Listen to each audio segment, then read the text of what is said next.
Hi guys! Welcome to our channel. Enjoy watching!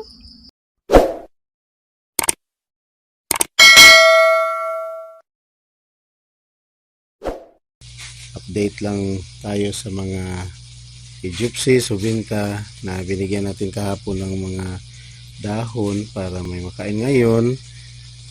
Mayroon ng dalawang caterpillar na magiging chrysalis na siya. So mayroon dalawa. So dahan-dahan natin itong buksan at saka magbibigay tayo ngayon ng mga bagong dahon.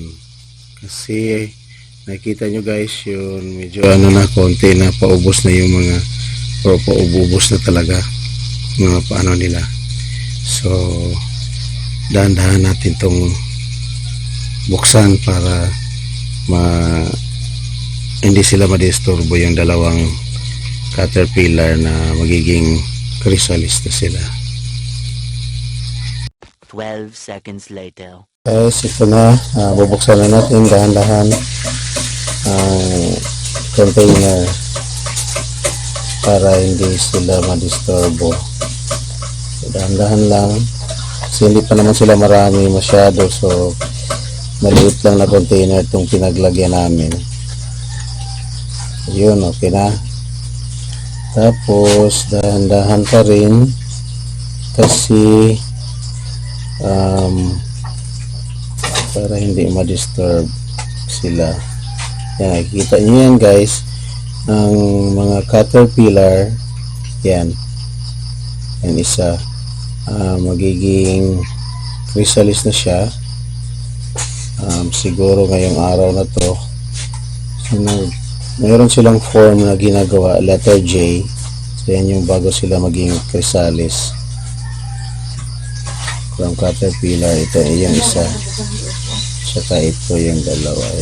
So ngayon dahan-dahan lang, tapos ilalagay na natin itong mga dahon, panibagong dahon na kuha natin sa nila dun sa may bakod pa rin ng kapitbahay. Tapos isasarado na natin sila ngayon pagkatapos magbigay. Ito malinis, kailangan malinis, walang mga kasi minsan mayroong mga predator kagaya ng mga yung langgam na itim. So ito na yun guys, yan, tapos na. Okay guys, ito na yung caterpillar ng Egyptis Hubinta maniliana. Napakabilis na maggumapang. At ito ngayon yung isa na sa caterpillar, napakagandang caterpillar or uod ng Egyptis Hubinta maniliana. Parang naghahanap siya ng pagkain or talagang gutom na gutom pa. So I think kakain pa yan siya ngayon. Yung iba naman nasa gilid ng container, nagpapahinga. Kailangan nilang, kasi busog na sila, saka yung iba rin busog na rin, so nagpapahinga sila. Pero nakikita ko itong isa, parang gutom na gutom pa rin. Yan, kumakain pa rin sila or siya.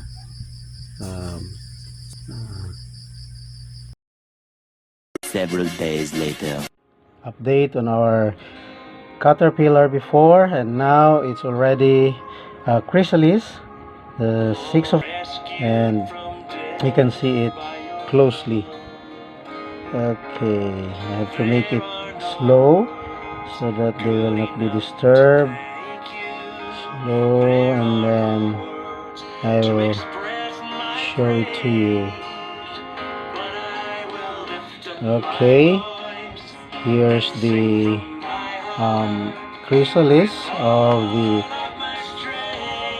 Egyptis Hubinta maniliana, or also known as a wood nymph.